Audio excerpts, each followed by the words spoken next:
దేవుని నామానికి స్తోత్రం కలుగునుగాక.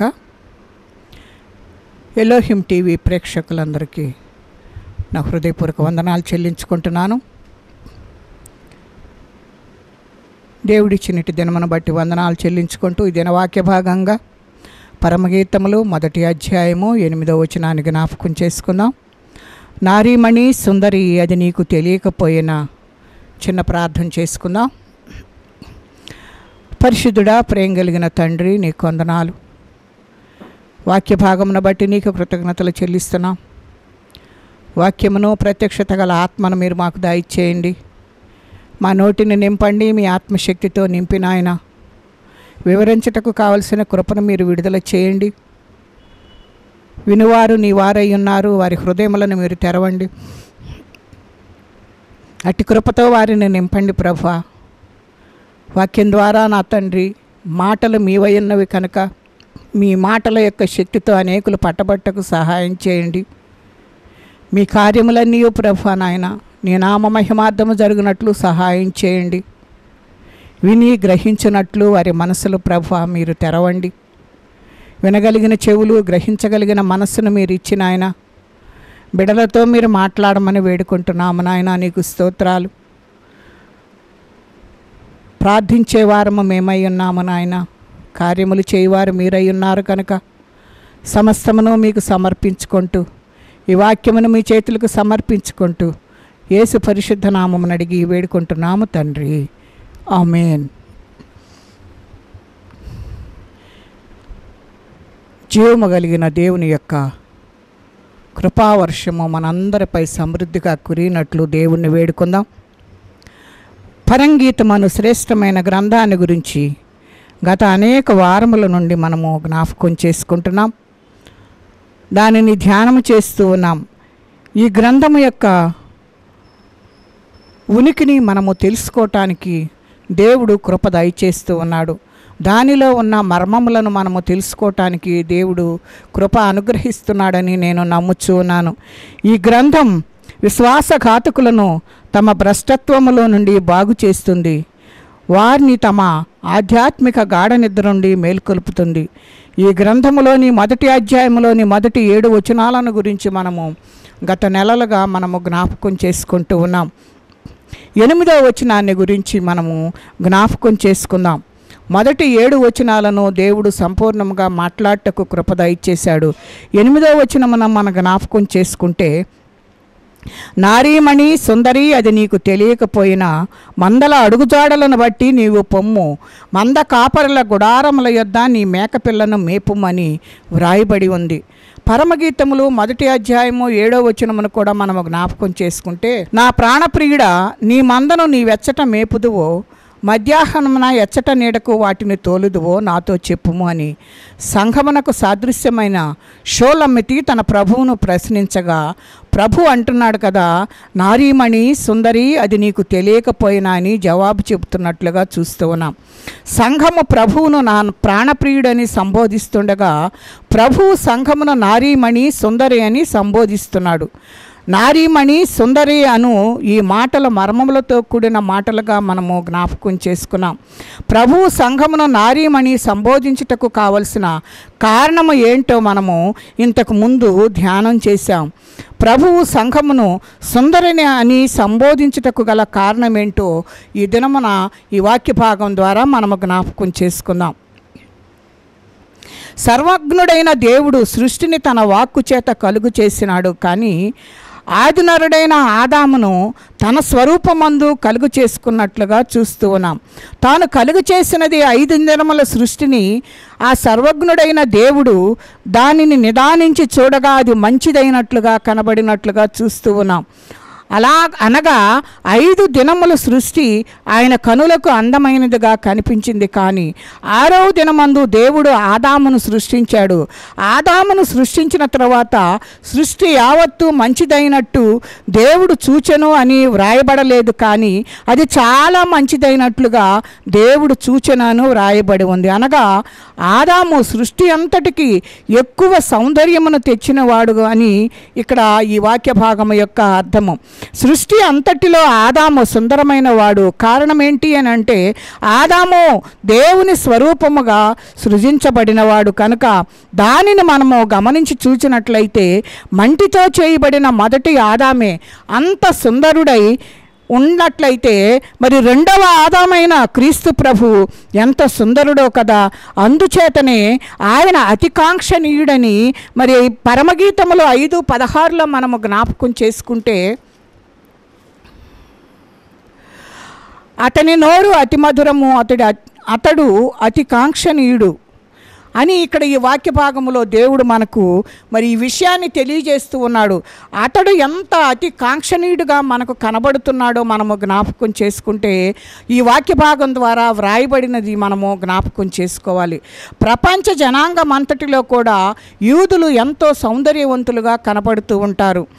కన్య మరియ కూడాను యోధా జనాంగము నుండి వచ్చినదే కనుక ఆమె కూడా చాలా సుందరమైనదిగా మనకు కనబడుతూ ఉంది. అట్టి సుందర స్వరూపిణి అయిన మరియ గర్భము నుండి పరిశుద్ధాత్మ ద్వారా జననమైన యేసు ప్రభువు కూడా అతి సుందరుడుగా కనపడుతున్నాడు, అతి కాంక్షణీయుడుగా మనకు కనబడుతూ ఉన్నాడు. కనుక యేసు ప్రభువు 2 విధాలుగా సుందరుడైనట్లుగా మనము జ్ఞాపకం చేసుకోవచ్చు. సుందర జనాంగమైన యూదుల నుండి వచ్చిన కారణము చేత యేసు ప్రభువు శరీరమును బట్టి సుందరుడై ఉన్నట్లుగా మనకు కనబడుతూ ఉన్నాడు.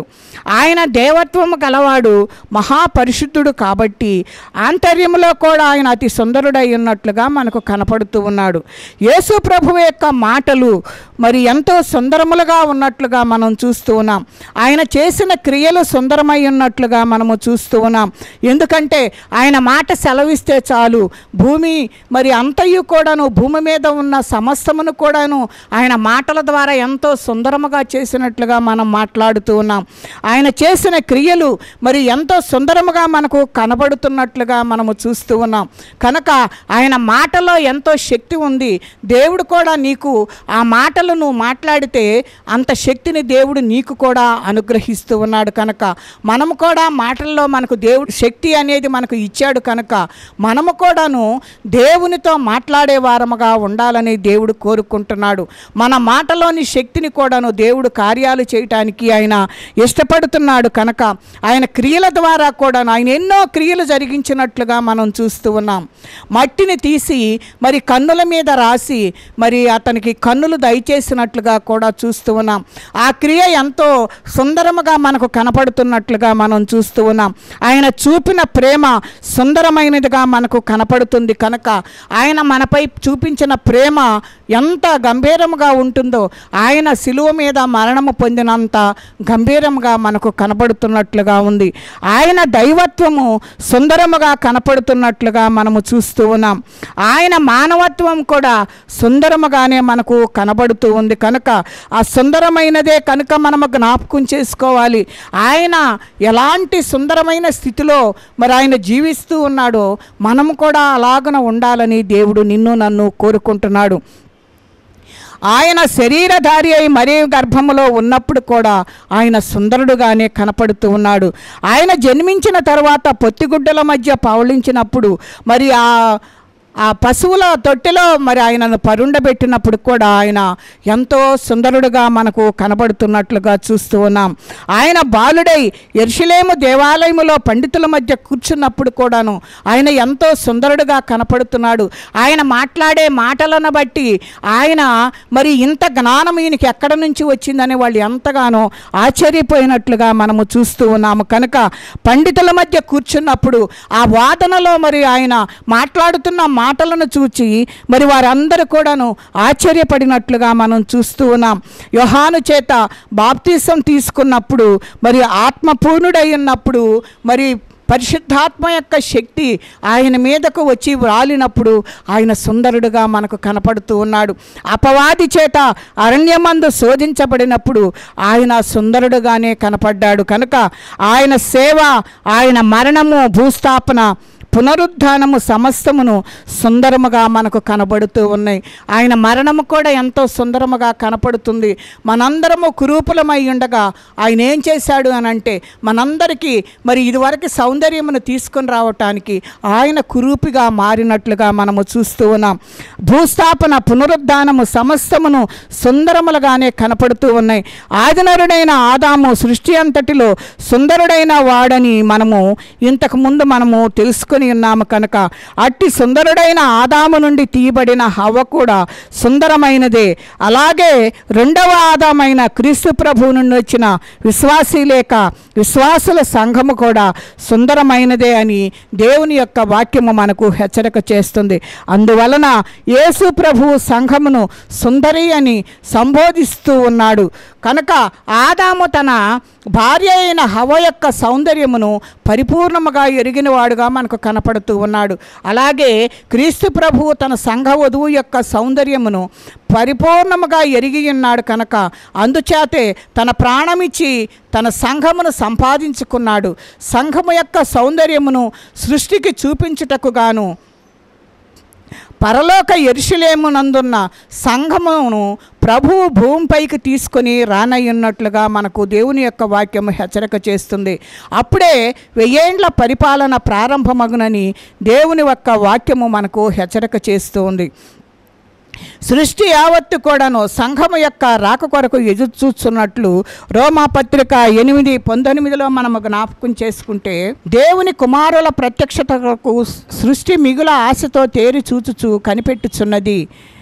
ఏలయనగా సృష్టి నాశనమునకు లోనైన దాస్యములో నుండి విడిపింపబడి దేవుని పిల్లలు పొందబోవు మహిమగల స్వాతంత్ర్యము పొందుదునను నిరీక్షణ కలదై స్వేచ్ఛగా కాక దానిని లోపరిచిన వాళ్ళ మూలముగా వ్యర్థపరచబడిన అంటున్నాడు.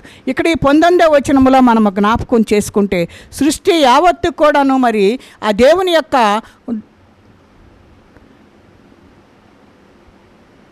మిగుల ఆశతో ప్రత్యక్షత కొరకు ఎదురు చూస్తున్నట్లుగా మనకు దేవుని యొక్క వాక్యము హెచ్చరిక చేస్తూ ఉంది. కనుక సుందరమైన సృష్టిలో సుందరములైన ఆదాము హవ్వలు కాపురం చేసినట్లుగా మనం చూస్తూ ఉన్నాం. కానీ వారు దేవుని ఆజ్ఞను ఉల్లంఘించి దేవునికి విరోధముగా పాపము చేసినందువలన తమ దివ్య సౌందర్యాన్ని వారు కోల్పోయిన వారుగా కనపడుతూ ఉన్నారు. వెలుగు బిడ్డలైన వారు చీకటి జీవులుగా మారిపోయినట్లుగా మనం చూస్తూ ఉన్నాం. ఆదాము ఆధ్యాత్మికంగా వారు వికార స్వరూపులైనట్లుగా మనం చూస్తూ ఉన్నాం. ఎందుకంటే ఆ మహిమ స్వరూపమును వారు పోగొట్టుకున్నట్లుగా దేవుడు మహిమా స్వరూపులుగా వారిని సృజించాడు, కానీ ఆ మహిమను వారు పోగొట్టుకున్నట్లుగా మనము చూస్తూ ఉన్నాం. అట్టి వికార స్వరూపులు సుందరమైన సృష్టిలో నివసించుటకు వీలు కాదు. అందువల్ల సృష్టికర్త అయిన దేవుడు సుందరమైన సృష్టిని కూడా శపించినట్లుగా మనము చూస్తూ ఉన్నాం. ఆదాము దేవునికి విరోధంగా పాపం చేసి తన సౌందర్యాన్ని కోల్పోయిన ఆనాటి నుండి ఈనాటి వరకు వంశ పారంపర్యముగా మానవులందరూ కూడా దేవుని దృష్టిలో వికార స్వరూపులై ఉన్నట్లుగా మనము చూస్తూ ఉన్నాం. అట్టి వికార స్వరూపులు శపించబడి వికార స్వరూపము కలిగి సృష్టిలో నివసిస్తున్నట్లుగా మనము చూస్తూ ఉన్నాం. క్రీస్తు యేసు సంఘము పెండ్లి కుమార్తె వలె అలంకరించబడినదై పరలోకము నుండి ఈ భూలోకమునకు దిగి వచ్చినప్పుడు వికార స్వరూపము కలిగిన ఈ భూమి మీద లేక ఈ సృష్టిలో నివసింపలేదు.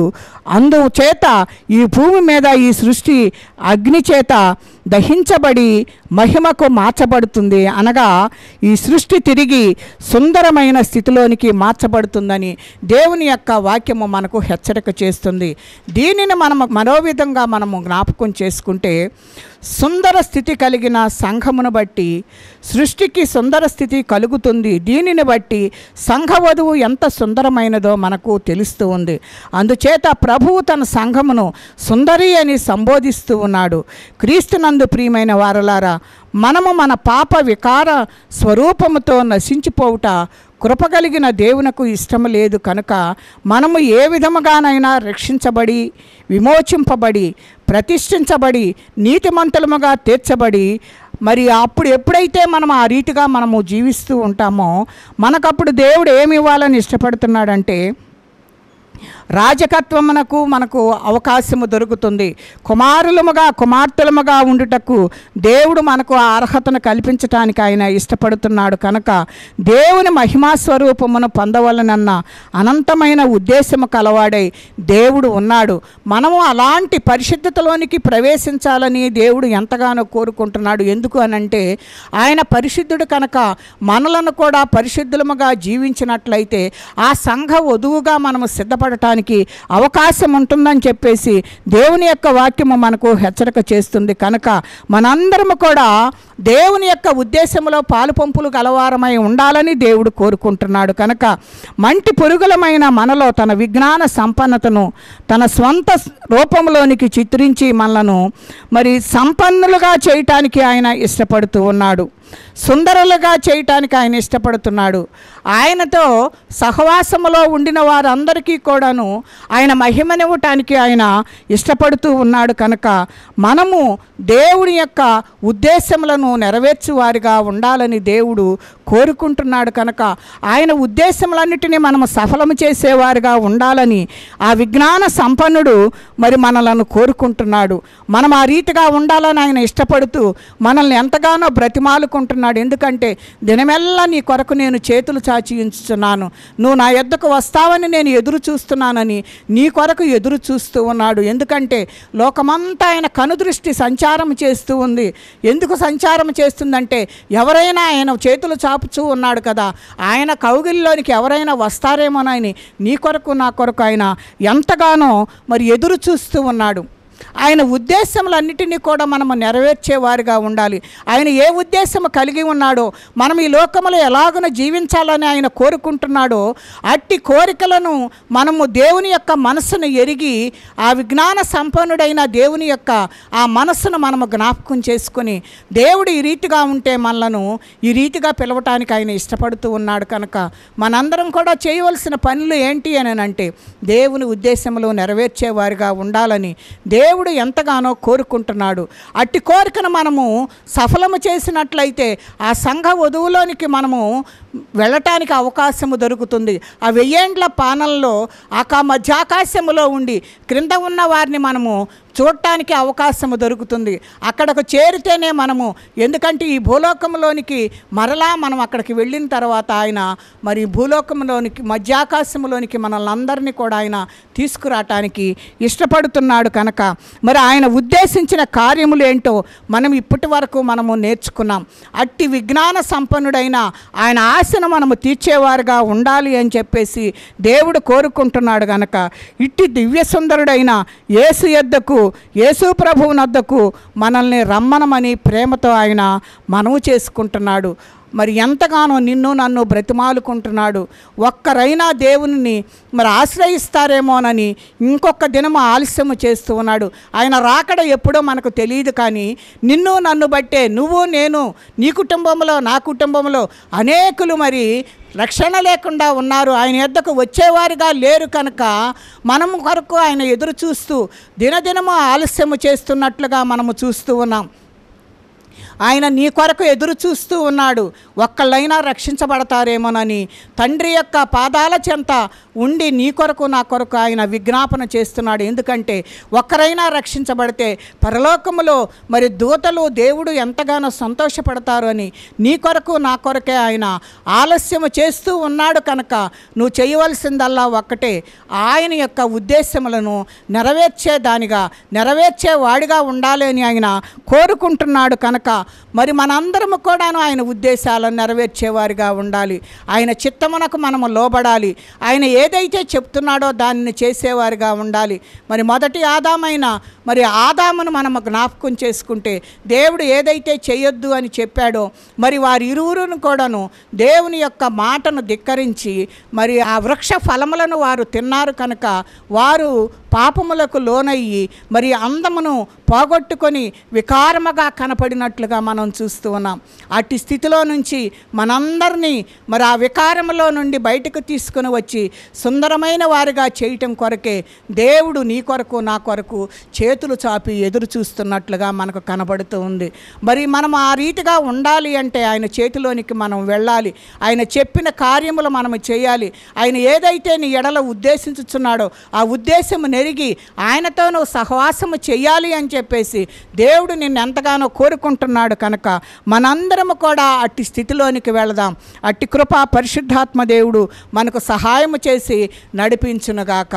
అట్టి కృపతో మనలందరినీ దేవుడు నింపి వికార స్థితిలో నుండి సుందరమైన స్థితిలోనికి దేవుడు నడిపించాలని కోరుకుంటూ దేవుడి మాటలు మన వినికిడిలో దీవించి ఆశీర్వదించునుగాక. చిన్న ప్రార్థన చేసుకుందాం.